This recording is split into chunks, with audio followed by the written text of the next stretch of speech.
Ligimol says, how do we write the introduction according to the updated criteria? So although there is now a criteria called purpose, one of the updates was to introduce a criteria called purpose. It separated this part out from one of the previous criteria because healthcare professionals, as we understand, really value having a clear introduction when they pick up a letter to read it. So although we have this now as a separate criteria, the advice that we give has not changed. So we've always said that the best introductions of a letter will include a reason for writing and to introduce the patient or situation. So this hasn't changed. We still recommend explaining why you are writing, making that really clear to the reader from the beginning, and then providing a very brief introduction to the patient and perhaps their current situation. I says, in multiple choice, can we write the letter and shade the answer or just shade the answer? So it's really important. There are instructions given to you on the front of your test booklet. And if you look at our website on our sample test booklets, you can see those instructions as well. And they clearly say how you should answer the multiple choice questions. If you don't follow those instructions perfectly, you are likely to score 0 for those questions. So it's really, really important. Can't stress that enough. So the instructions are that you shade in the whole of the circle containing the letter for the answer option that you think is correct. If you make a mistake, you erase it with a rubber and then you shade in the new answer that you believe is to be correct. But you must only have one answer per question and it must be shaded in pencil. Margot says, what if the examinee has a hearing problem? Can the examinee request headphones? So Margot, we support candidates who have special consideration, for example, with hearing problems or perhaps a speech impediment. When you are booking your test, you need to contact OET to request special arrangements. You'll need to explain your difficulty and you'll need to provide supporting evidence of that, perhaps a doctor's note, an audiologist's report, for example, if you have hearing difficulties. And then OET will contact you with the arrangements that will be provided for you. With listening, it may be that you listen in a separate room so that you can sit next to the speakers, for example. But we have special arrangements for those candidates that need it.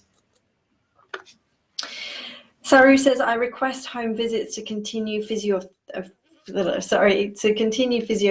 or I request continue physiotherapy at home. Which one is correct? Neither of them is quite grammatically accurate. I'm just trying to think of which would be a better alternative. Perhaps to say this is to request home visits to continue physiotherapy, or I'm writing to request home visits to continue physiotherapy, something like this. That first option is closer to being correct than the second one for definite. Harvey says, can I join OET course only in specific parts like reading or listening only? So Harvey, that's a question for our premium preparation providers. Some of them definitely do have course options for just parts of the test. So this is why we recommend contacting them individually to discuss your requirements, to discuss your situation, and to find out who can offer you the best option for that situation.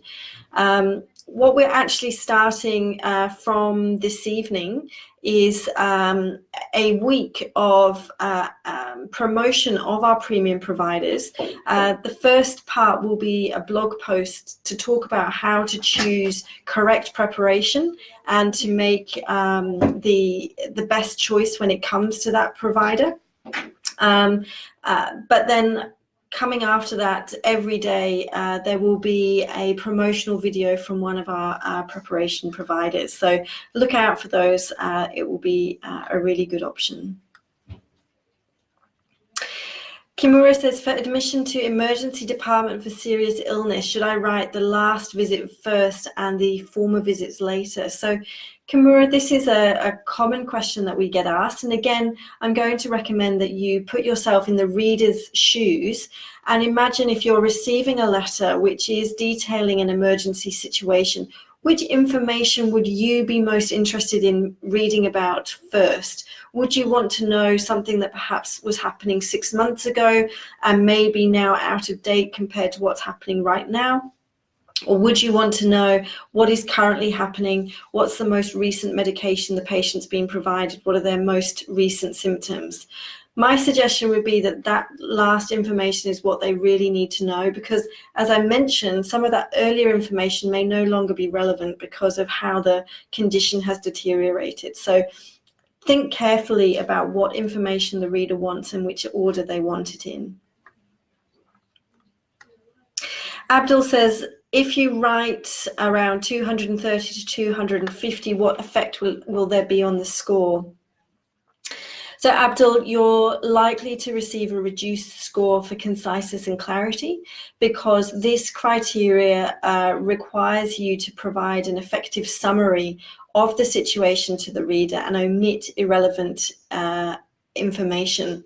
If you have written between 230 to 250 words, that would suggest one of two things. One, that you have included information that isn't relevant to the current situation or isn't relevant to the reader, or you haven't been able to summarize that information effectively. You've used a lot of extra unnecessary words to communicate something that could also be communicated much more clearly and succinctly. Sritish says, can you share some writing tips? So I think the common tip that has been coming through in today's hour is, and again, I can't sort of recommend this enough, don't try to learn one particular way of writing the letter. The best letters are going to be from candidates who can show flexibility on test day. I like to describe writing in a similar way to speaking, which is you wouldn't speak to your patient the same if they had high blood pressure or if they were at risk of needing an amputation. You would talk to them differently, you would use different language, you would explain things slightly differently. And the same is true for writing. You don't write about each patient in exactly the same way, nor do you write to colleagues in exactly the same way. You will use different language, different organization and layout, depending on who it is that you're writing to. So that's my best tip. Be flexible. Don't learn set phrases and try to make use of them in the test. The assessors can spot them. They can see when it's being used inappropriately, and that is going to affect your score. Cleopatra says, I'm having my exam on the 31st. I'm so frustrated writing a letter manually. Is there a slight possibility that writing should be in the computer? So Cleopatra, we are looking to introduce computer-based testing probably from next year. But for now, the requirement comes from the healthcare regulators who will register for you for work, that they still require it to be done manually, as in by hand. So while that remains the case, unfortunately, it is something that you just need to practice. Make sure that you build up how long you can write for so your hand is not getting tired. That is going to remain the situation for the next few months at least. Andrew, is it the diagnosis or the surgery the patient underwent has to be mentioned in the introduction? For example, the patient requires cardiac rehabilitation after coronary angioplasty as he was diagnosed with a myocardial infarction. It's a good question. It's not one I think I can really give you a clear answer to, because it depends who you are writing to and what it is that you're requiring from that reader. So for example, if you were writing to a cardiologist, they may be more interested in the surgery that they underwent than the diagnosis, because for them, the two things may be sort of inextricably linked. Whereas if you're writing to someone who's going to provide rehabilitation, they may be more interested in the initial diagnosis. There's not necessarily a right or wrong answer to that, but it does sort of, those choices all depend on who it is that you're writing to. Mariam says, if we don't know about the age of a child or any person, are we supposed to ask that after the introduction and after asking for the name of the patient? I wouldn't worry about asking for the age of the person. Certainly, if you're speaking to them as the patient, they are going to be at the youngest something like 17 or 18 years old. We don't expect you to speak to children in the speaking test.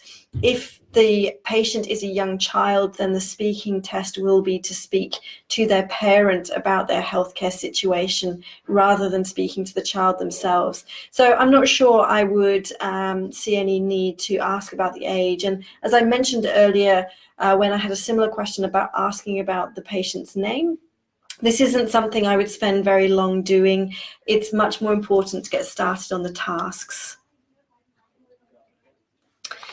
Satju says, how to identify distractors in the writing task? Well, there's a couple of questions you can ask yourself. One of them is, does it relate to the current condition, yes or no? If it's previous medical history that doesn't relate to the current condition, then it's a distractor.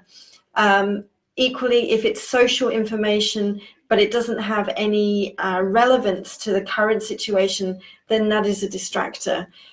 The second question is, does the reader need to know this information? So if you've answered yes, that it is relevant to the current situation, then ask yourself, does the reader need to know this? Because there may be some information in those case notes that is relevant to the current information, but is relevant to the current situation, but it's not relating to how the reader is going to continue caring for the patient, in which case that information can also be omitted or covered very briefly as kind of information towards the end of the letter. Fabian says she was commenced on aspirin. Is this okay? It's a grammatical sentence, so yes, that's fine. Mariam, are we provided with headphones for the listening test, or we need to request it prior to test commencement? Mariam, headphones cannot be requested unless you have a special requirement that, for example, a doctor's note which suggests you have a hearing difficulty and headphones are required. Most venues do not provide headphones because the OET is replicating real life scenarios where you listen to patients and colleagues without headphones. Some of the venues do make use of headphones, perhaps if they're a very large venue or there could be issues with background noise. And these ones often are mentioned on the website, which have headphones or not. All right, I've just got time for one last question. Okay, here we go. T-Bar says, if the answer in listening part A is 3 words and I wrote only 2, does that make it completely wrong? For example, contact lenses rather than colored contact lenses. Yes, T-Bar, if you haven't got the whole of the answer, then unfortunately you will get 0 for that question.